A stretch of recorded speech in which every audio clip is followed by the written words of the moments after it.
in this video, I'm going to cover Lesson 2, Financial Markets, and Section 2 is about Risk and Return, and this is for CMA Part 2.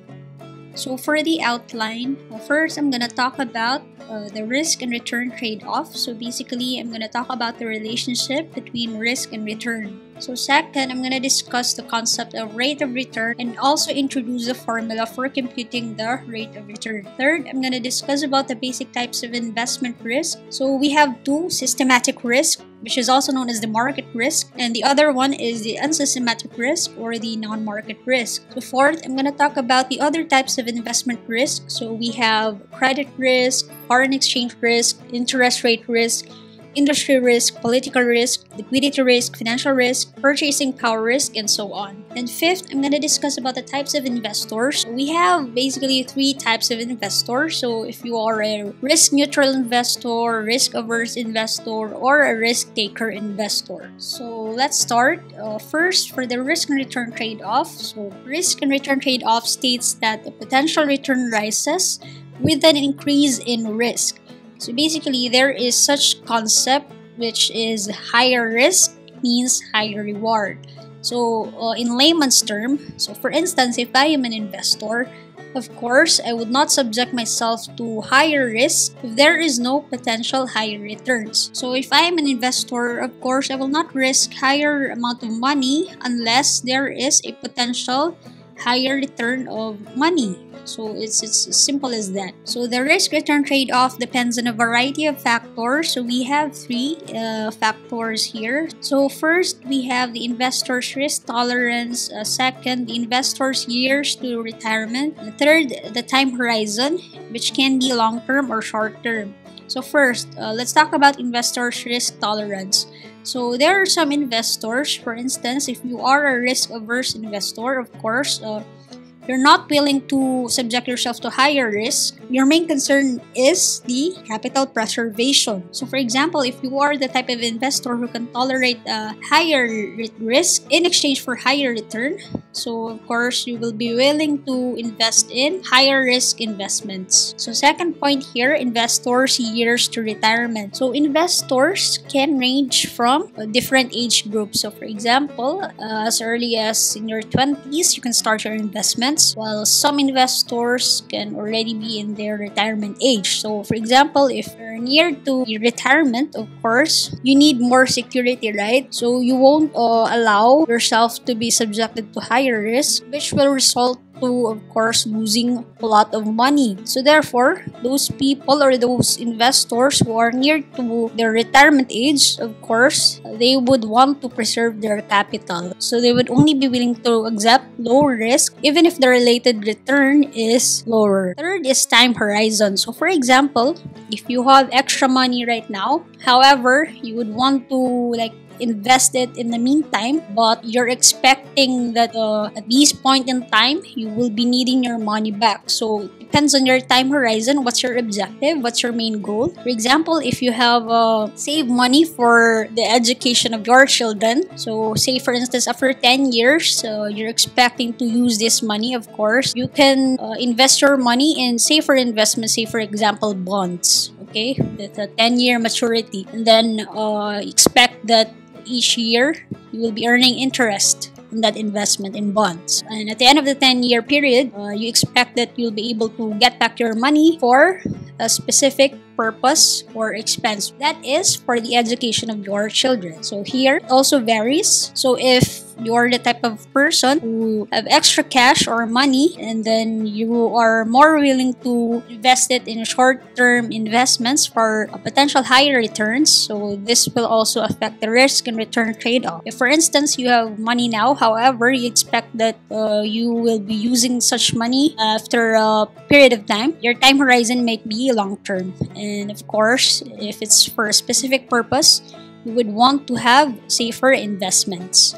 Okay, so now let's talk about the rate of return. So first, let me introduce to you the concept of return. So when we say return, this is an amount received by an investor as a compensation for taking on the risk of investment. So of course, if we are putting money for a regular investment, of course, we expect to get something out of it, and that is what we call return. So here is the formula for the return on investment. So return on investment is equal to the amount received less the amount invested. So let's have here an example. So for instance, an investor paid initially 100,000 US dollars for an investment that returned 112,000 US dollars. So here the investor's return is equal to 12,000 US dollars, and this is actually computed by amount received, which is 112,000 less the amount invested, which is 100,000 US dollars. So I hope that is clear. So now let me introduce to you the concept of rate of return. So here, this pertains to the return stated as a percentage of the amount invested. So this is in a form of a percentage. Okay, so here is a formula. Rate of return is equal to the return on investment over the amount invested. Okay, so here we have an example. So for instance, the investor's rate of return is 12%. Okay, so that is computed by, of course, we divide the return on investment. This is connected to the previous example. So remember, in our previous example, the amount received is 112,000 US dollars and the amount invested is 100,000 US dollars. Therefore, the return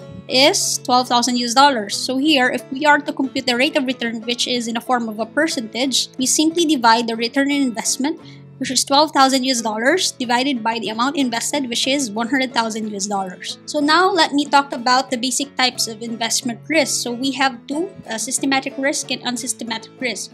So first, let me discuss the systematic risk. So other names for this is market risk and then undiversifiable risk. So when we say systematic risk, this is the risk which is faced by all firms. Okay, so this is affected by changes in the economy as a whole. Therefore, since this is affected by the changes in the economy as a whole, therefore this risk cannot be offset through portfolio diversification. So what are the examples of changes in the economy as a whole? One example is the typical business cycle. Okay, so here it really affects all players in the market, not just one entity or one investment. Okay, when we say that it cannot be offset through portfolio diversification, so for example, when we say portfolio diversification, we diversify our portfolio. So for example, we can invest in bonds, we can have investments in stocks, we can have investments in commodities. Okay, so even if we have diversified portfolio, still we cannot escape this type of risk. Therefore, it's called systematic risk, or it's market risk, or undiversifiable risk. The second type of risk is the unsystematic risk, which is also known as the non-market risk or the diversifiable risk. So this risk is inherent in investment security. So this risk can be offset through portfolio diversification. Now, if you take a look at the first type of risk, this is the complete opposite of the systematic risk. So basically, when we say inherent in investment security, so this type of risk is determined by the issuer's industry.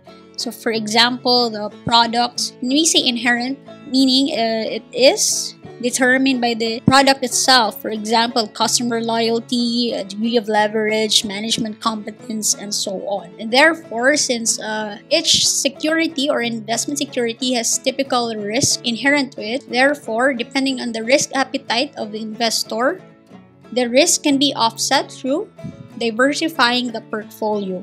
Okay, so for example, if I would want a safer investment, I would want to have majority of my investment in bonds rather than in stocks, since stock prices, right? The stock market is volatile, meaning stock prices fluctuate every now and then compared to bonds. Okay, so here the risk inherent in investment can be offset through portfolio diversification. Now let me talk about the other types of investment risk. So we have here credit risk, foreign exchange risk, interest rate risk, industry risk, political risk, liquidity risk, financial risk, and purchasing power risk. So first, what do we mean by credit risk? So credit risk, this is the risk that the issuer of the debt security will default. So for example, bonds, right? The risk there is that the issuer or the borrower will not be able to pay the amount borrowed. So here it's called credit risk. Second, foreign exchange risk. So this is the risk that a foreign currency transaction will be affected by fluctuations in exchange rates. So basically, exchange rates fluctuate, right? So here, it can go up or down. So this is common, for instance, in forex market. Industry risk. This is the risk that the change in industry will affect securities issued by firms in a particular industry. So for instance, we are already in the age of solar energy, right? For instance, Tesla, right? So these vehicles use batteries instead of the fuel. So for instance, those vehicle companies who are still using traditional fuel, right? So there is a risk that in the near future, sales of these vehicle companies will decline. Alright? Interest rate risk. So this is the risk that an investment security will fluctuate in value due to changes in interest rate. So this is understandable. Interest rate also fluctuates similar to stock prices, similar to exchange rates, and so on. Political risk. So this is the probability of loss from actions of the government. So what are such actions? For example, if there are new tax laws or new laws, environmental laws which are being implemented by a government, of course, it can affect certain types of investments. Liquidity risk. So this is the risk that the security cannot be sold in short notice for its market value. So for example, if you are an investor, of course, and you would want to liquidate your investments, for instance, if you have emergency, you need cash. So some types of investments cannot be liquidated in a short period of time or in short notice. So this is the type of risk. Financial risk. So this is the risk of an adverse outcome based on a change in financial markets. So such change, for example, changes in interest rates, changes in investors decide rate of return, and so on. Purchasing power risk. So this is the risk that a general rise in the price level will reduce the quantity of goods that can be purchased with a fixed sum of money. So here, of course, when we say purchasing power, it is the quantity of goods that can be purchased with a fixed sum of money. So purchasing power changes each year. This is because of inflation. So now let me discuss to you the type of investors. So first is risk averse. So when we say risk averse, these are the type of investors who prioritize preservation of capital over potential higher returns on investments. Okay, so here, these investors have actually diminishing marginal utility for wealth. In other words, the utility of additional increments of wealth decreases. Or in layman's terms, these are the type of investors who would rather not subject themselves to higher risk, only be comfortable to take lower risk, of course, in exchange for corresponding return. Okay, so it's like these are the opposite of risk takers. Risk neutral, on the other hand, these are investors who are insensitive to risk or investors who have rational attitude towards risk. So basically, they expect that the returns will be the same.